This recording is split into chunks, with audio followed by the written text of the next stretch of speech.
What is a static block in Java?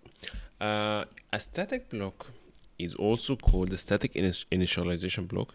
Is a block of code enclosed in brackets. So you have static here, and you have some kind of block, and it runs on when the class is loaded into memory before any constructor or a static method is executed. So we can actually try that right now.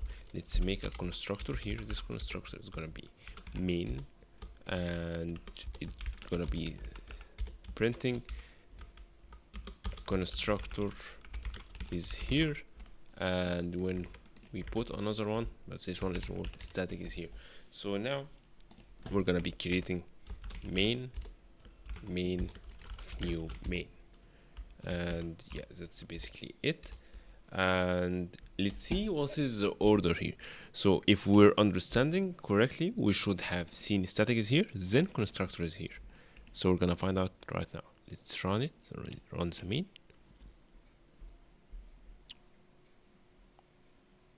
Okay, so we have static is here, and then hello from the other side. If you have noticed that this is the statement here, and then constructor is here, which is this one, and then we finish with the count. So this is basically like the way of things. Static is the first one that was being called, even though that this was main, like this is the main entry point here, but the static scope was called before the first line in our main.